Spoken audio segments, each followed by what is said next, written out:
Hello, I'm Tony Akinyemi of the Rapha Institute of Healthy Living. We are about to have another fantastic time, a session of training for Healthy Living ambassadors. And I want to invite you to enroll. It's coming up May 26 to 29, 2021, Wednesday to Saturday. And it's going to be in the evenings, so it doesn't really interrupt your work. You don't need to take time off your work. When you come back from work in the evening, by 6 o'clock we commence and we finish a little bit late into the night. 4 days of very intensive and elaborate coaching and training on healthy living. But before I introduce more details to you, I'd like you to watch this brief video and then I'll be back again. Enjoy. I'm your regular host, Tony Akinyemi. We've been discussing cardiovascular health in general and hypertension in particular. And we have looked at 8 predisposing factors that can make someone to be prone to developing hypertension. And we are building a strategy around those 8 predisposing factors to help us either to prevent or to reverse hypertension. So far, we have discussed 3 of those strategies. Number 1, we have looked at the spiritual factors that we need to address. Number 2, we have looked at the psycho-emotional factors that we need to address. And number 3, we have looked at the nutritional factors that must be addressed. Today, we are going a step further. We are going to be looking at more factors begging for attention if our goal is to reverse hypertension or to prevent hypertension. So we are looking at number 4 today, the integrity of our blood vessels. The integrity of our blood vessels. Because when we talk about cardiovascular diseases, we are talking about diseases affecting the heart as well as the blood vessels. And so if the blood vessels are compromised, they will contribute to problems in the cardiovascular system.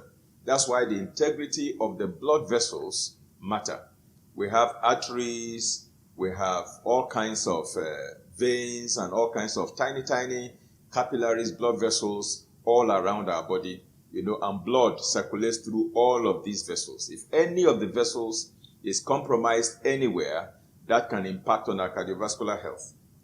Principally, one of the things that happens to blood vessels is they can become clogged. C-L-O-G-G-E-D, clogged. In other words, there are deposits in the interior of the blood vessels that begins to narrow those blood vessels. And when they become clogged, the passage in the blood vessel becomes very narrow, so blood circulation is very difficult. Number 2, the blood vessels become hardened, and when they become hardened, they lose elasticity. They are not able to dilate or constrict, as the case may be. And once that elasticity is lost, that blood vessel has been compromised. Another problem that can happen is that ultimately, those blood vessels can become blocked altogether. And so whatever tissue or gland or organ that particular blood vessel that has been blocked is servicing, that tissue, that gland, that organ no longer receives blood supply. Therefore, no oxygen supply, no nutrient supply, and that tissue, gland, or organ begins to die off because it is now starving because there is no more food supply. So blocked blood vessels can lead to serious organ problems. Okay? Then another thing that can happen to blood vessels is that they can actually become fragile. They can become weak and they can burst. And when they burst, then there can be internal bleeding. That can also lead to another very serious problem. So the integrity of our blood vessels is very, very important. Now, I believe our technical crew will be able to show you some images right now regarding blood vessels that are clogged. Okay, you will see plaque deposit. Plaque is typically made up of cholesterol plus some inorganic minerals like calcium and what have you. It's like concrete. When you mix cement and sand and gravel or granite and you make concrete and then you pour it, after some time it hardens. It becomes very hard. It concretizes. And then it becomes a very difficult thing to deal with. Such deposits can also be made in the interior of our blood vessels. And you see the images. Normally, when you see a good blood vessel, it should be very round like a pipe. and it should be hollow at the center, and blood should be able to flow through easily. But gradually, deposits can begin to, be made in the interior of the blood vessels, and those deposits can begin to narrow the blood vessels in the first instance, and may ultimately block those blood vessels, and then that can cause an instant problem in the individual that is experiencing that. So how then do we restore the integrity of our blood vessels? The first thing is to unclog the blood vessels. You unclog it. I'll talk to you about how to do that.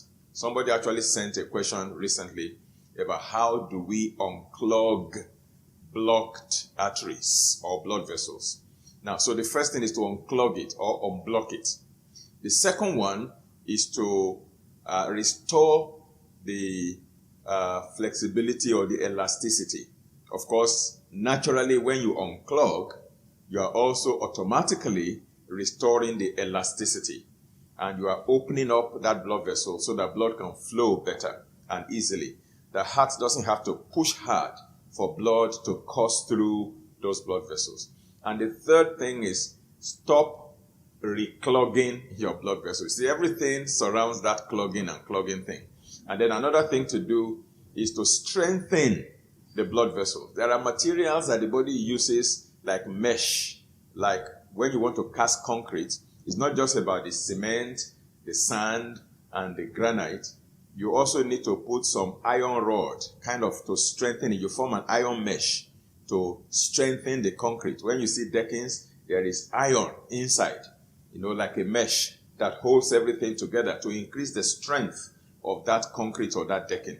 The same way, there is a mesh that also strengthens our blood vessels, okay? Things like collagen, for example, and all these things are necessary to strengthen the blood vessels so that they cannot be easily bruised, easily inflamed, or become so fragile that they can burst at any time. So that strengthening of the blood vessel is also important. Let me actually begin from that aspect. Now, there are certain minerals and trace minerals that actually help to strengthen our blood vessels. There are also certain phytonutrients, plant nutrients. Phyto is the Greek for plant. So phytonutrients means plant nutrients that actually help in strengthening our blood vessels. Now, one of them is a bioflavonoid that is called rutin. It is spelled R-U-T-I-N, rutin. Rutin is a bioflavonoid, and it is usually found in the peel of citrus fruits, like the peel of grapefruits, the peel of oranges, and what have you. You find a lot of rutin, bioflavonoid in the peel. And normally, scientists would extract rutin and they can formulate it into capsules in the form of supplements. So you can actually get those supplements and take them. They help to strengthen our blood vessels. Another way is when you peel your orange, you peel the green or yellow outer part and you leave the white layer. Okay, you leave the white layer in place, and you can then cut the orange along with the white layer and juice everything together. You are going to have a lot of rutin in that orange juice. Of course, it will taste bitter. It won't be as sweet as your regular orange juice that you buy in the supermarket. It will be a little bit bitter, but that bitterness is very medicinal and it is very rich in rutin, and rutin helps you in strengthening your blood vessels. Another trace mineral that helps in strengthening blood vessel is copper, C-O-P-P-E-R. It's a trace mineral that we need. Of course, too much of it can be a problem, but we do need a very tiny amount of copper as part of our nutritional factors to help our body in many things, particularly in strengthening our blood vessels. You just need about 2 to 3 milligrams of copper per day, okay? And that helps to make sure your blood vessels are strengthened. Of course, vitamin C is also very important in building collagen, all right? And so all those nutrients, when we eat correctly, when we balance our nutritional factors, we are able to get all these nutritional elements that the body needs to strengthen our blood vessels, so the blood vessels don't form into what is known as aneurysm or ballooning of the blood vessels, because they are weak and fragile, and then they don't burst easily and cause internal bleeding, all right? So that is the first part of restoring the integrity of your blood vessel. strengthening your blood vessels by taking the nutritional factors, the nutrients, the minerals, the vitamins, the phytonutrients required to build strong blood vessels. And today, I have mentioned rutin, I have mentioned copper, I have mentioned vitamin C, and then collagen. These are nutritional factors to help you strengthen your blood vessels so that they don't bruise easily, they don't burst easily, so they are strong and they're able to maintain their integrity. The second aspect of restoring the integrity of your blood vessel is in unclogging blood vessels. Now, there was a particular person, an elderly person, who was having some cardiovascular problems, and the children took him to the hospital, a teaching hospital, and they did all the tests and found out that a particular artery, a big blood vessel, was about 70% or so blocked. Only 30% space left for blood to flow through, and that was what was causing the man's problem. So they wanted to do for him bypass surgery. That is the medical approach to solving that problem. A bypass surgery is like a particular pipe is blocked, okay, or almost blocked. So what you do is you create an alternative route. You create another route where blood will flow through so that you bypass this one that is almost blocked. That is called bypass surgery. They can take a blood vessel from the person's leg, okay, and use it to create an alternative route, or the Americans call it route, an alternative route for blood to flow through to reach its target. Maybe the blood is supposed to be flowing into a particular organ, but the blood vessel is almost blocked. So that organ is not getting enough blood supply. So nutrients is not reaching the particular organ. Oxygen is not reaching the organ sufficiently. So you want to create another pathway so that blood can flow through that for rich supply of oxygen and nutrients to that particular target organ. That is called bypass surgery. To do a bypass surgery in the US, I'm told, costs nothing less than $45,000 for one procedure. 45,000. That is apart from other accessory costs and incidental costs that we follow. Post-surgical, care. That will also cost a lot of money. You cannot put an estimate on that until the person is there. I pray you don't have to do that. Now, so they wanted to do this thing for this particular man. I think he was in his 70s at the time. And so the children were looking for the money to do that particular surgery, bypass surgery.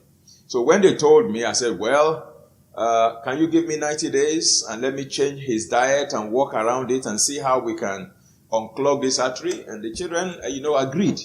So I put up a diet plan for the man and placed him on, smoothies, vegetable juices, vegetable salad, raw nuts, and I reduced his cooked food. I removed so many things from his diet: cow's milk, red meat, fast food, fried food, MSG, processed meat, processed food. I removed all of those things from his diet, and the man began to follow it religiously. Believe me, within 90 days, 3 months, they went for the appointment, for the bypass surgery, and I told them before they open him up, please tell them to do another test to confirm the state of his arteries before they do the bypass surgery.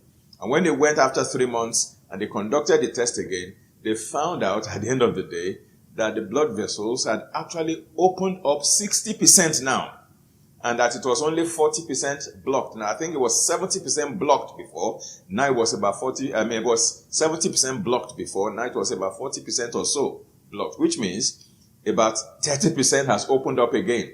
There's now 60% space for blood to flow through. I imagine if it does that for another 3 months, that the arteries will probably be 80 to 90% opened up. So that is the power of nutrients in unclogging arteries. Of course, there are certain supplements that can also help in unclogging clogged arteries. I'll give you some example of them. Primarily among them is what I call proteolytic enzymes.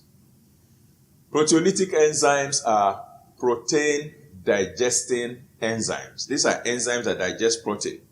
But when you use proteolytic enzymes to unclog your arteries, you do not take them along with your food. Some people make the mistake when they are taking these enzymes, they take them with food.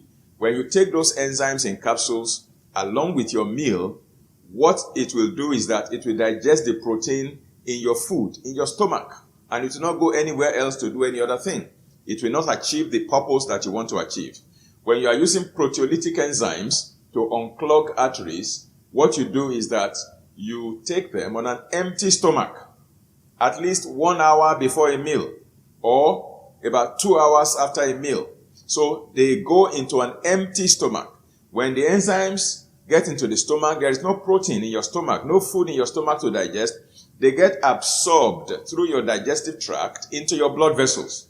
And as they are circulating around the blood vessels, anywhere there is plaque deposits, they digest it out of the way gradually. And that is how the enzymes help to unclog your arteries. That is number one way to unclog your arteries. It's a gradual process. It can take 3 months, it can take 6 months, it can take 1 year, but as you do it gradually, you get all those arteries unclogged. Then you may ask me again, give us examples of proteolytic enzymes. Number one will be serrapeptase. Another one is called bromelain. Another one is papain. Another one is serrazymes. Okay, now, serrapeptase is obtained from yeast, and it's a protein digesting enzyme. It's available in capsules or caplets. Then bromelain is obtainable from pineapple, protein digesting enzyme from pineapple. Now, when you get your pineapple and you peel your pineapple, when you cut your pineapple, there is something that looks like a rod, a hard core at the center of your pineapple. That hard core is very rich in bromelain. Or the pineapple head, the one you cut off that is normally planted, okay, that has spikes like that or pines like that. That particular one, when you cut it off your pineapple and you peel off all the spikes, peel them off, there's a small stub that is left. That stub is very rich in serrapeptase, in bromelain. You can cut it into small pieces, put it in your blender, add a little water to it and blend it, okay, and then drink it on an empty stomach, and that gives you a lot of bromelain. Or you can just buy bromelain capsules and take them on an empty stomach, and that helps to unclog the arteries. Then there is papain, another proteolytic enzyme. Papain is obtainable from papaya or pawpaw. You know, when your pawpaw is mature but not yet ripe, it is crunchy. When you are chewing it, it's crow. When it is mature but unripe, okay, and you peel your pawpaw and eat it that way, it's very high in papain. So you can begin to eat those mature but unripe pawpaw on an empty stomach, 30 minutes, 1 hour before your meals, and that will help to unclog your arteries.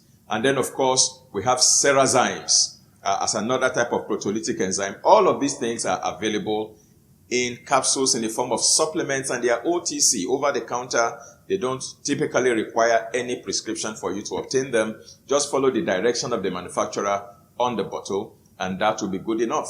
All right? And then there's another way to unclog the arteries, and that is through chelation. Chelation is using chelating agents. To chelate, the word chelate is C-H-E-L-A-T-E. To chelate means to grab and pull out. Grab as with a claw. You have claws, you use the claws to grab that thing and pull it out. That is chelation. Okay, there are some chelating agents such as DMSA or EDTA. These are all chelating agents. They are available intravenously, where they pass it like a drip. A medical professional will pass it into the body, into the blood vessel as a drip. And the person takes it intravenously to help chelate or remove all those clogged arteries, the plaque deposits in the clogged arteries. Or it can be taken orally as capsules, supplements. The intravenous approach is faster. The oral approach is slower. But both of them work. You just need to take EDTA on an empty stomach as well.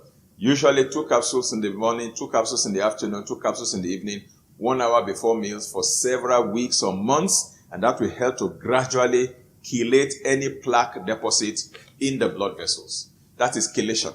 Or it can be done intravenously, and that will open up any blood vessel that is almost getting blocked or that is clogged up. And once that is done, you find out that the blood vessels open up and the person can begin to have better flow and better flexibility or elasticity of the blood vessels. And once the integrity of the blood vessel is restored, there is no varicose blood vessels, there is no inflamed blood vessels, there is no aneurysm, there is no weak blood vessel, and there is no hardened blood vessel, there is no narrowed blood vessel. The integrity of the blood vessel has been restored.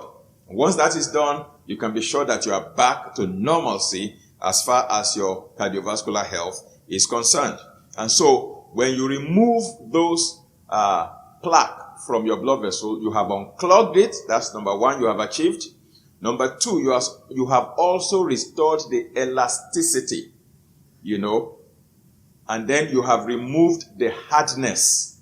Then you have removed the narrowness. So you see, many things are achieved at the same time when arteries are unclogged.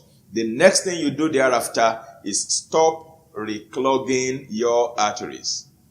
Because you clogged it before through your diet and lifestyle, you have now unclogged it using the strategy we have deployed. Of course, in combination with the nutritional factors that we discussed in the last episode. In other words, you change your diet completely. You stop eating the things that can reclog your arteries, such as margarine, such as,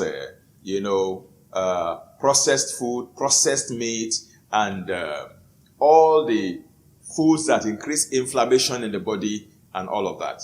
You remove them and then you substitute them with wholesome, health-giving food, particularly fresh fruits, raw vegetables in the form of juices, freshly made, smoothies, nut milk, vegetable salad, and what have you. These should constitute a major part of your daily dietary fare. That way, you don't reclog your blood vessels again because you have now unclogged it. That's a very, very beautiful strategy. Now, let me talk about a few things that some experts have said along this line of our cardiovascular health regarding our blood vessels. Dr. Linus Pauling, as well as Dr. Joseph Mapola, have some beautiful statements to make. I just want to read to you what they have to say. Now, Dr. Linus Pauling was a professor of chemistry, and he is the only person in the whole world that has won the Nobel Prize twice alone. When I say alone, this is what I mean. Sometimes a Nobel Prize is given jointly to 2 people or 3 people. So the 2 of them will jointly win that Nobel Prize. But in his own case, the first time he won the Nobel Prize, he won it alone. It was not shared with anybody. The second time he was awarded the Nobel Prize, he won it alone again. And he's the only individual in the whole history of humanity that has won Nobel Prize twice from my research, from the records available to me. I mean, if you have information that is more current than this one, please let me know. But so far, what I know is that he is the only one that has won the Nobel Prize twice. The first one, he won it for his work in chemistry as a scientist. The second one, he won that Nobel Prize for peace. Okay? Now, he was the one that, brought to the fore what we now know as orthomolecular medicine. Orthomolecular medicine is the use of mega doses of vitamins and minerals to treat disease along with dietary change rather than pharmaceuticals. That's called orthomolecular medicine. You can Google it and read more about it so you can have an understanding. Professor Linus Pauling was the one who introduced that concept of orthomolecular medicine. He introduced how to use niacin, vitamin B3, vitamin C, and various other vitamins to treat psychiatric disorders such as schizophrenia, bipolar disorder, and what have you, as well as intravenous vitamin C in the treatment of cancer and many other degenerative diseases. This is what he has to say regarding using nutrients for cardiovascular health. He particularly recommends 3.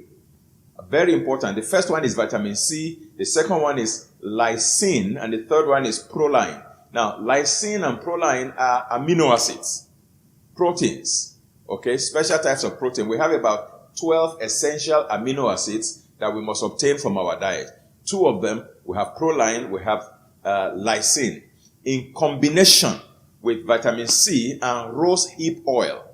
Rosehip oil, by the way, is very rich in vitamin C as well. So, it's talking about the combination of vitamin C, proline, and lysine to form a synergistic effect, to produce a synergistic effect that when those things are taken, they actually help in preventing cardiovascular problems. That's as far as Professor Linus Pauling is concerned.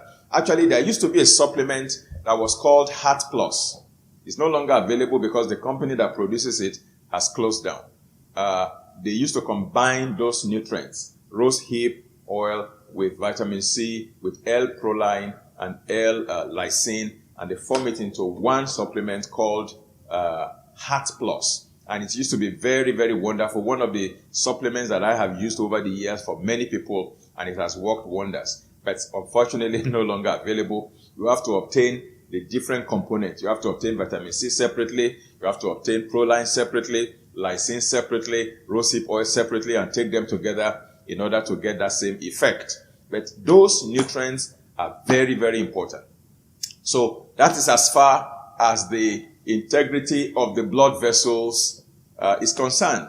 And once we get that straightened up, we can always sort out our cardiovascular problems in that regard. Now, I have seen many people who are trying to normalize their BP.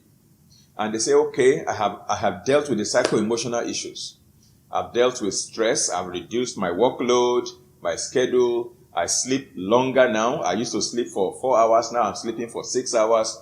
And I am exercising now and this and that. And my BP has still not come down the way I want it to come down. What you must understand is that there are several factors contributing to your elevated BP. The fact that you have corrected the psycho-emotional part does not mean that it will just crash overnight. Supposing your blood vessels are clogged and you are trying to unclog it. Now, that doesn't happen in 1 week. That doesn't happen maybe in 1 month. So even though you have dealt with the other aspects, you have to be patient to allow your body to unclog your blood vessels through the various strategies that I have mentioned today. Once that happens, over a period of maybe 3 to 6 months or even 1 year, and those blood vessels open up thoroughly, then you will see your BP coming down. But from my own experience, working with people, I have found out that typically the average is about 90 days, 3 months. After 3 months, most people will find their BP normalizing. Now, when you start all these strategies that I am mentioning to you, please, it doesn't mean you should stop the use of your medication. Don't stop the use of your medication abruptly. Implement these strategies and then begin to take your BP, every day for the next 90 days. Write the time, the date, and then your BP reading and your resting pulse. That helps you to monitor the progression. Initially, you will see fluctuation. Today it goes up, tomorrow is down, up and down. Then it begins to taper and ultimately it settles and stabilizes. That is when you begin to, first of all, work with your doctor to help you reduce the dosage. Okay? The dose of the medication that you are using, you reduce the dose and then gradually you are weaned off. Because if you don't go off ultimately, what happens is that your BP is now normal, but you are still taking medication to force it down, and then you can go into hypotension, which is equally not good. So this is how it works. I hope today's conversation has been very meaningful, and I hope you made sense of it. Yeah, Again, fantastic. I do believe you enjoyed that video. That is the kind of content that you receive when you attend Rapha Institute of Healthy Living. We bring information for health transformation. We introduce our participants and our students to subjects such as the 30-day challenge. We look at the 3 health models. We look at how to detoxify. We look at how to boost immunity. We look at the business side of healthy living. We look at the ministry side of healthy living. There is so much information to equip you, to enable you to adopt a healthy living lifestyle, and to also be able to coach people in your sphere of influence, your family, your friends, people in your religious circle. I mean, you are equipped to the point where you can help yourself and also help others. And for some, it might also be a new direction in your business or career. There are people who have had to change their businesses or careers when they attended our institute. and now they are involved in the healthy living business, either operating juice bars or salad bars or restaurants that serve healthy foods to support people's wellness journey. There's a lot that you are going to be exposed to when you come to Rapha Institute of Healthy Living. It's going to hold online, so you don't have to live where you are. You can join us from any part of the world. It's starting on Wednesday evening, May 26th, and it will be ending on Saturday evening, May 29th. So Wednesday evening from 6 o'clock till about 10 o'clock, 4 solid hours of intensive and extensive teaching and coaching. And then on Thursday, the same thing, 6 p.m. to 10 p.m. On Friday, the same thing, 6 p.m. to 10 p.m. And then on Saturday, we have 2 sessions, 9 a.m. to 1 p.m. in the morning for 4 hours, and then 4 p.m. to 8 p.m. Saturday evening for another 4 hours. So you have 5 sessions, 4 hours each. And we have our facilitators and lecturers drawn from across various fields of human endeavor. We have professors of medicine, we have pharmacists, we have nutritionists, we have microbiologists, we have biochemists, we have pastors, we have engineers, we have exercise physiologists, we have health coaches, we have people from all walks of life who teach at our institute. You're going to be exposed to very experienced hands who have traveled this road before. Many of them have been bedeviled by debilitating disease, and by the grace of God, they've been able to recover. And they'll be sharing their experiences with you, whether it be in the area of weight loss or weight management, in the area of infertility, in the area of managing diabetes or hypertension or arthritis, or you name it. We have people who have been delivered from all of those and who are going to be bringing their experiences to the table, cardiovascular conditions and what have you, and you'll be glad you did.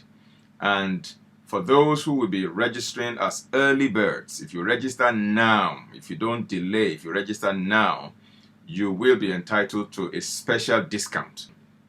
The entire course fee used to be 55,000 naira for in-house training. But for the online version, it's going to be 30,000 naira only.